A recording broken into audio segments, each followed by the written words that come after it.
ئەم کاتتان باش هاوڕێیان ئەمڕۆ کە بەڕاستی شۆڕشێکی نو لە سلێمانیە چێبوو ئیرۆ شۆڕشێکی نو لە سلێمانیە چێبوو یعنی جارە یەکەمینە بە قاسیک و ئەس بزانم خەڵک ji بۆی مەسەلەیەکە نەتەوی ji بۆی مەسەلەیەکە نیشتیمانی ji بۆی مەسەلەیەکە حەق و عەدالەتێ مەلایەکی سەرسەری مەلایەکی چەتە لەسەر مینبەرە مزگەفتێ تینە خوارێ و تەسلیمی ئاساییشێ دکەن و دخەن حەبسێ ئەڤ یەک ئیرۆ لە کوو چێبوو کە ئەم وی بزانن ئیرۆ ئەڤ یەک بەریە نیڤڕۆ لە 16 مەها یەکێ یا ساڵا 2026 لە مزگەفتە بەختەوەری لە جامیە مەختەوەری لە گەڕەک لە محەلەیە راپەڕینێ باژارێ سلەیمانیە پێش نمێژ یعنی گوتاربێژە نمێژە ئینی ناڕەزاییەکی مەزن لەوێ مزگەفتێدا ئاڵۆزیەکی مەزن چێبوو ڕێڤەبەریە ئاساییشێ دەست دینە سەر ئاڵۆزیە و داوی لێ ئانی دەداویەدا مەلایە مزگەفتێ ئیدی خستن بن چاوان نەهاژی دە حەبسێدایە مەلا کیە مەلا ناوێوی هەڤاڵ فارس مەولودە کو بە ئەسلێ خۆ ئەندازیارە مهندیسە بەڕاستیژی مهندیسە لێ مهندیس بە معنەیەکی دنێ لێ بە ئاڤایەکی خۆبەخشانەژی پێش نمێژیە دکە یعنی گوتار لە جامیە دخوینێ لەوێ جامیە گوتار دخوینێ و بەریە نمێژێژی ئێدی خیتاب دەدا ئیرۆکە لە ختابی خۆدا ئێدی پشتگیری لە ئەحمەد شەرع کرد و دە هەمان دەمێدا گوتنێن دژوار حتا مرۆڤ دکارە بێژێ سخێف کرن شەڕڤانێن ئازادیە یا هێزن سووریای دیموکراتیک و بە تایبەتیژی شەڕڤانێن ئاساییشێ لە حەلەبێ و ئەڤ بوو سەدەم کو خەڵک ڕابن بە پیڤازان لێ بخەن و لە مزگەفتێ باوێژن دەرڤە شەڕێکی مەزن چێبوو و هەر کەس ژێراگۆت تیرۆریست شەڕەفشز قەوادێ ئەردۆغان و قەوادێ ئەحمەد شەرع ئێدی لە جامیە دەرخستن پشت ڕاژی ئاساییش هات ئەو گرت نەهاژی دەبن چاواندایە و لە گۆڕی کو ئاگاهێن گەیشتن دەستێ من لە سلەیمانیە دادوەریە گشتی خواستیە کو ئەو بە مادەیە 240 لە یاسایە جەزایە عراقیدا بێ جەزادان و داخوێنیەکژی دە هەمان دەمێدا لە جەم عەقید کارزان شێرکۆ گوتەبێژێ دەستگای ئاساییشێ هات داین کە ئەز نیشانی وە بدەم چێبوو بەریە هەر تشتی ئەڤە مەلا ئەڤە مەلایە سەرسەری ئەڤە ئیدی مەلایە سەرسەری کو ئیرۆ لە گوتارە نمێژێدا ئیدی دژون کرن شەڕڤانێن شۆڕژگێر شەڕڤانێن ئازادیە بە تایبەتیژی شەڕڤانێن ژن ئەو مەلایە سەرسەریە بە ئەسلێ خۆ مهندیسە لێ ئیخوان و ئیسلامێن سیاسی ئێدی وانە بە ئاڤایەکی خۆبەخش دخەن جامیان و گوتاران پێ دەبێژن کاز نیشانی وە بدەم وەکیدن ئیرۆکە دە هەمان دەمێدا چ چێبوو بەریە هەر تشتی کە وی لێ بنەڕن چەوە ئەو لە جامیە ئانی خوارێ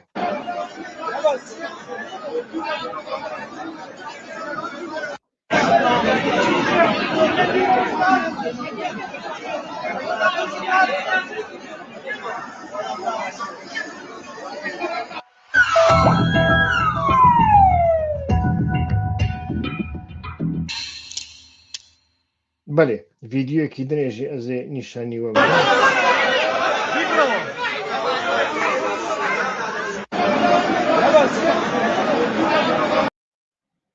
بەڵێ ئاف بوو لێ ئیدی گەلک تشتێندنێژی هەنا مرۆڤ دکارێ نیشانی وە بدا کو دەناڤە جامیەدا چوە ژێڕا دەبێژن تێرۆریست و ئیدی وی دەردخەن دەرڤە کە بزانم کیژەنە ئاڤ بەێ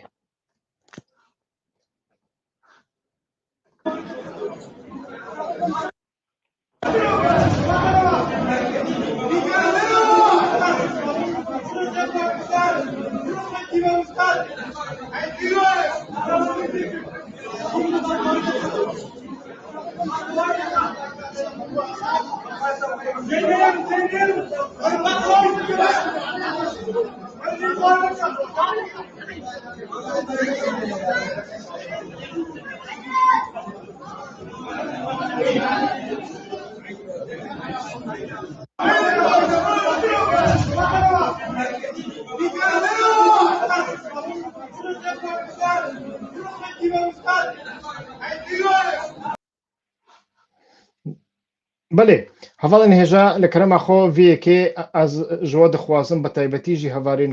کورمانج ئاخف divê vê vîدیوێ hûn şêr bikin بەڕاستی لەسەر سوسیال مێدیا خۆدا بەڵاو بکەن ئەv مەسلەیەکی پرپر گرنگە و ئەv شۆڕشەکی نوێە یعنی هەرکەس دزانێ لە کوردستانەدا ji بۆی ku civak piranî مسلمانە محافەزەکارە jî ئەم راستیە ببێژن حتا نەها گوتارە دینی گوتارە ئۆلی لەسەری گوتارە نەتەوی بووە لەسەر گوتارە نیشتیمانی بووە لێ ئیرۆ بەڕاستی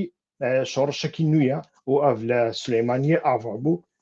ئەم گەرەک دەستخۆشیێ لەوان کەسانە بکەن و لەوێ جامیەدا ئیدی ئەو مەلایەن سەرسەری تیرۆریست گەوادێ ئەردۆغان و گەوادێ ئەحمەد شەرع ببورین گەواد بە معنەیە سیاسی دەبێژم ئەس ئینسانێکم پۆپیلیزمێ ناکەم لە سوسیال میدیایدا بە تایبەتی لێ بەڕاستیژی ئەو بێناموز حەق کردە یعنی لە جەیەکیدا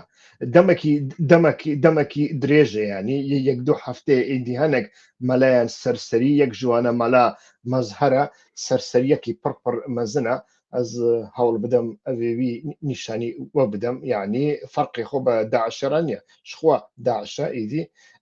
ئیدی مەلا مەزهەر مەلا مەزهەرێ بێناموس ئیدی دەمەکی درێژە دەست بە حملەیەکی کردبوو ئیدی ژعالیە ژنێن سلەیمانیە ئیدی داوا لە سەروی هات تەرزیلکردن divê ئەو بێگرتن ئیدی ئەv بێناموسە ئەو بێشەڕەف ئیدی بەریا هەر کەسێکی گوت ku ژن tenê ji bo wê çêbûye ku ça ji mêrê xwe re çê bike ça tê bike û ça çê bike û firaxêwî bişo gerek nebin şervan ew çi dikin li ser banan ev gerek nebin şervan êdî ev ji aliyê yekêtiya jinan li Silêmaniyê doz li ser wî hatiye tometbarkirin ez hêvîdarim de demekî zû de bêgirtin be bê qeyd û şert bêgirtin û melatî ji destê wî bêderxistin بەڕاستی سەرسەریەکی وسا gelek nebe mela êdî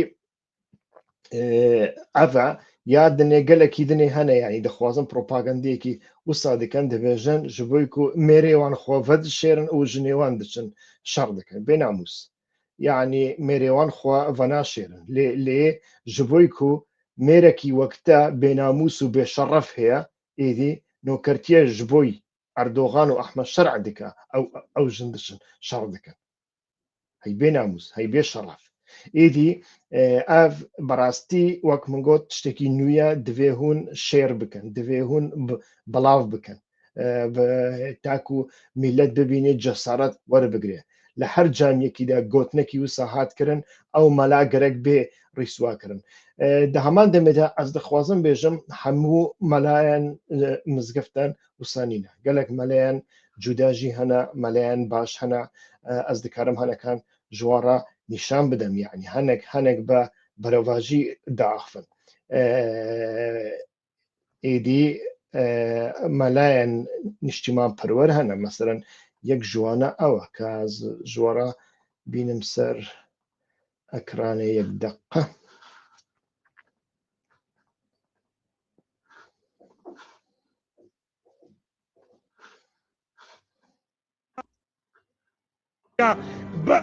بمليون دولاري لو خركدوا له هناك همو تانديتان وليا همو خطبك اما دعاء من غزة كريولو يقريان صومال عملوا يدقريان شيشان عملوا يدقريان مصر ريدا قوي عملوا يدقريان سودان هو ملتي كرد إباف بو كردي قرب السر ليدا قومي يكزا سا كردي بجوابنا بس أون بيبلي غزة لي قوما ملت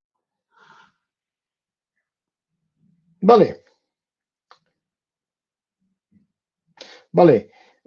ئەv تشت gelekî giring e loma jî min ev be kurmancî ew vîdeo çêkir tenê be kurmancî çê dikim li kerema xwe hewl bidin parve bikin ji dost û hevalê xwe re bişînin kanala me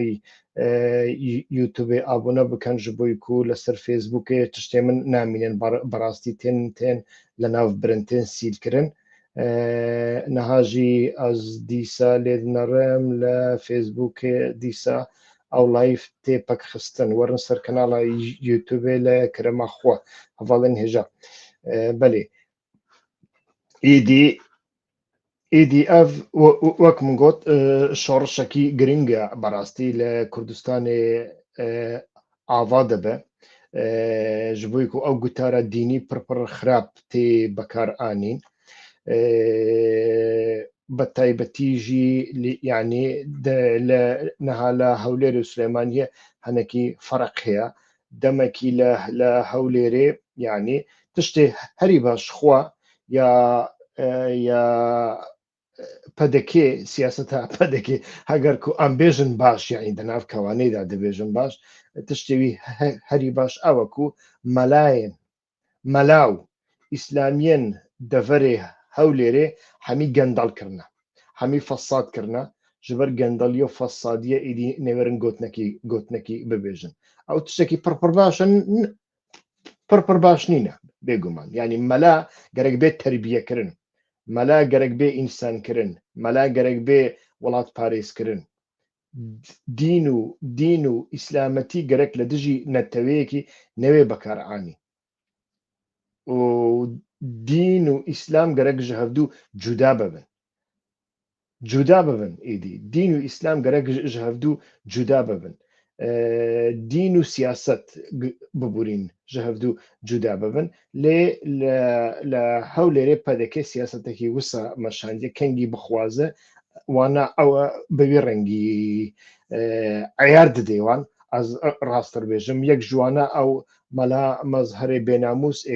ê ku min nîşanî wedayî meselen ev e ka ez vîdyoyê wî nîşanî we bidim divê çend rojên pêşiye de ew bênamûs bikewe zîndanê êdî ka ez vîdyoyê wî nîşanî we bidim ji xwe ê ku herî bênamûs ئافرەت بۆ ئەوەیە لە ماڵ و چایی تێکا بۆ مێردەکەی با مێردەکەی با پشتملپانی مێردی بێت شەڕەکە بکە یانیشی پشتملپانی مێردی لەم لەولا پیاشانی پیاوانن ئەوە لای ئێمە نییە ئافرەت لە ئێمە لە ماڵەوەی ئافرەت چەکدار و بابەتانە نییە لای ئێمە ئافرەت لای ئێمە ئەوە نیە چەکدار بێ و بڕوا ئافرەت شەڕی پێکرێ ئەحمە شەرە بە کۆڵێ ڕیش و ڕدێن و عیزەت و هاتە ئافرەتیش پسیسرکە ئەبینێ ئەیە بنوێ حەشر و قیامەتە بینێ ئەو شەڕم بووەکە ئاخر ئەوە نەتیجەکەیەدی ودیت ئەو بێناموس چ گوت ئیدی ئەڤبەرێ لە هەولێرێ بوو مخابن ji aliyê pedekê hat dewlemendkirin hat pêşxistin piştra êdî revî çû herêma Suleymaniyê li gorî agahiyan ev ji mizgeftê yanî ji îmamtiyê derxistina rast e ev yek heye lê meseleyekî bi wî rengî jî heye êdî xwast li rêka yekêtiyê dîsa bibin mela lewir jî qebûl nekirin ê niha li cadeyê daxuyaniyên bi wî rengî didê ev mela mezher bû ku biaşkira dibêje êdî jin ji bo şervantînîne gerek li mal bin gerek li mal bin êdî jin gerek firaxê mêrê xwe bişuwe xizmetê mêrê xwe bike یعنی ئەو بێناموسێکی بەوی ڕەنگی بوو ئەس باوەڕم چەند ڕۆژن پێشێدا ئەوژی گەرەک بکەوە زیندانێ لێ ئەو مەسەلەیە ئیسلامی سیاسی گەرەک ji کۆکوە بێ چارەسەرکردن و ئەو ئیسلامێن سیاسی هەموو تێدانە مخابن یعنی ئەو سیاسەتمەدارێ باکوور ئانژی هەنێک سازیەوان هەنێک جارنا پۆپیلیزمە دیکەن چۆ پۆپیلیزمە دیکەن میناک بێژم شۆڕە کۆنگرێکی نەتەوی هەیە لە بروکسلێ هەر جار کۆنگریان دکێ هەگەرکو ئیسلامیەک بچە وی دەحەوینن دەبێژن ئەv هەڵوێستێوی باشە لە هەمبەری ئەردۆغان هەڵوێستێوی باش هەڵوێستێوی پارتیاوی چییە هەرە سەرماڵپەرێ پارتیاوی بزانە هەر گاوێک شەڕوانێک تێشەیدکردن چ قاسی دەستخۆشیان لێ دکن چ قاسی دەبێژن کێمە گەرەک بوو شەوتان دەبن گەرەک بوو پارچە کردبن هەرە سەرماڵپەرێ یەکگرتووی ئیسلامی هەرە سەرماڵپەرێ عەلی باپیر هەرە سەر مارپەرێ ئەو چەتێن عەبدولعەزیز ئەوێک و حیزبوڵایە باکوور ئەو چێکردن دەڕاستیدا ئەو ماڵباتە عەبدولعەزیز چێکردن ئەوێ حەلەبچی وانە چێکردن لێ دیسیا یعنی بەوێ ڕەنگی نابە بەوێ ڕەنگی نابێ ئیسلامی سیاسی هەمی وەک هەفدونە بەڕاستی ئیسلامی سیاسی هەموو وەک هەفدونە ئیدی فەرقێوان نینە لێ بدەرە وەک من گوت کیتلێیاوان یعنی جەماوەرێوان خەڵکێوان لەسەر سوسیال میدیاوان بنەرە تو فام دکەی یعنی یا ئەو مەجبورن حیسابێکی ژوێ ئەوێ خۆ بکەن ئالیگری خۆ بکەن ji بۆی ji بۆی ئالیگرێوان دەنگ دەدەێوان ئەو ژی دچن پەرلەمانێ زگێ خۆ مەزن دکەن مەسەلە هەنێکی بەوێ ڕەنگە هەواڵین کورمانجی زمان ژنەها ژوە دەخوازم vê ڤیدیۆ شێر بکەن لە کەرەما خۆ شێر بکەن هون چما شێر ناکەن شێر بکەن ئەو پڕ گرنگە جارە یەکەمینە شۆڕشێک ئاوا دەبێت لە کوردستانێدا ئیدی مەلای مزگەفتێ تێدەرخستن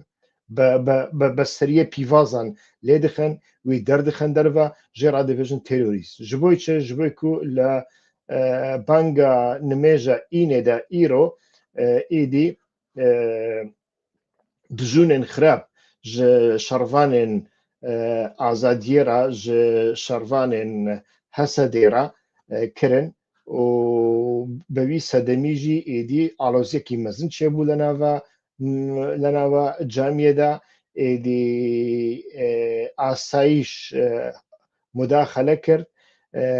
rêveberiya asayîşê dawî li aloziyê anî û mela heval faris mewlûd ku gotarbêjê vê mizgefta بەختەوەریە لە گەڕەکێ لە محەلەیە راپەڕینێ سلێمانیە ئەv گرتن ئەv divê لە گۆڕی مادەیە 240 یا یاسایە سزادانە عراقی بێدادگایی کردن ئەv تشتێکی پڕپڕ باشە تشتێکی نوویە لە کوردستانی ئاوا دەبێ و ئەv یەک دێ باندۆرێ لەسەر هەمی پارچێن کوردستانی بکە و ڕێکێنەدا جارێکی دن ji aliyê ئەردۆغان و ئاک پارتی و ئەحمەد شەرع و çetێندنê ئیسلام لە دژی داخوازیە میلەتێکی بێ بەکارئانی ئەv یەک پڕپڕ گرنگە لە کەرەماخۆ vê ڤیدیۆyê ji بۆی دۆست و هەواڵی خۆڕە بشینن کەسێک و نەبوونە ئابۆنە کە ناڵای یوتیوبێ یا هیوا خۆشناو ئابۆ نەبکەن حتا بەرنامەیە ئیرۆ ئێوارێ دەم باش سلااو ڕێز ژوەرە هەمیان هەر بژی شۆڕشە کو ئیرۆ لە سلێمانیە ئاوا بوو ئەس هێویدارم ئەف شۆڕش بەردەوام ببێ و حتا گەرەک زێدەترژی بچێ یعنی مەلایەن دنێ بێدەنگن ئەف بێدەنگیژی معنەیەکیوی هەیە معنەیەکیوی هەیە ینی هون چما بێدەنگن لە گۆڕی قەنەعەتێ من مەلا دەvê یعنی ئەم دژی ئیسلامی سیاسینە ji بۆی ku ئیسلامی سیاسی داخوازە شریعەت دکە لە شوونە دەستورە بنگەهین داخوازیە شریعەت دکە ئەم نابێژن ئیسلام گەرەک لەسەر سیاسەتێک ناخفێ چۆوە کلێسەیە ئەڵمانیا لەسەر سیاسەتی داخفێ لەسەر پەنابەران داخفێ لەسەر ئابووری داخفێ لەسەر کارکەران داخفێ لەسەر حەق داخفێ مەلایەکژی divê li ser van yekan biaxife lê çawa biaxife çawa biaxife yanî ew ev pîvanê wî çi ne yanî hûn tenê dijî Kurdan diaxivin hûn tenê dijî Kurdan diaxivin hûn tenê dixwazin Kurd li dijî İsraîlê biaxivin û ji bo Xeze bigirîn û ji bo Somal bigirîn hûn naaxivin dema Ehmed Şerع Colan firotiya İsraîlê hûn li ser vê yekê tiştekî nabêjin Hakan Fîdan jî li wir bû hûn tiştekî nabêjin li ser vê yekê tenê hûn li dijî şervanên Kurd dikarin biaxivin û xebata wan û cesareta wan û xîretê wan êdî mehkûm bikin û pirsyar bixin serê ev yek nabe ev yek nabe hinek meleya dinê jî hene oportunîstin xwe bi deng kirine qet tiştekî nabêjin êdî ne baş ne xilaf ew jî tiştekî xirab e gerek were mehkûm kirin her bijî silav û rêz heta bernameyekî din em ê îro êvarê dîsa bi nûçeyên nû beşiroveyên nû li ser herêmê bi hev rabin xuya dike hinek nûçeyên xweş tên betaybetî jî li Rojava êdî artêşa Sentkomê êdî çûya Dêrhafir û Mesana êdî li wir pêşiya artêşa Ehmed Şerع û çeteyên dewleta Tirk xuyayê hatiye girtin û balafirên F-16 F-22 li ser asmanê Sûriyeyê difirin xuya dike êdî li wir jî ew êriş tê rawestandin lê têkoşîna Kurdan ne tenê têkoşîna çekdarî bibe ew ê ku li Silêmaniyê çêbû mînaka vê yekê ye têkoşînekî rewşenbîrî têkoşînek ku li hemû aliyan de hebe têkoşîn ne tenê çekdariya û ne tenê propaganda û hemaset e têkoşîn firealiya û gerek ew têkoşîn li her aliyekî de bi wî rengî berdewam be ez dîsa dibêjim melayek غêrî melayek her kesek dikare her partiyekî rexne bike siyasetê partiyan em jî rexne dikin heta henekê xwe pê bike li wir de tiştek nîne yanî roj nîne em jî pedekê rexne nekin yekêtî rexne nekin pekekê rexne nekin PYD rexne nekin ev yek tiştên meşrû in lê di vê derê de tu bêyî nokertiye ji bo Ehmed Şerع rabikî nokertiye ji bo Erdogan rabikî nokertiye ji bo Daeş bikî û li dijî mîletekî mezlûm dîn bekaribêne di wir de ev yek mehkûm e di vir de ev yek mehkûm e û ew melayên ku niha li Kurdistanê de bi wî rengî dikin ez ji civakê dixwazim berastî cesaret bike vane yek bi yek mehkûm bike li cadê be li derve be li mal be li camiyê be gerek êdî dunyayê jiyanê li wan heram bikin kî dibe bila bibe dem baş silav û rêz her bijî ji we re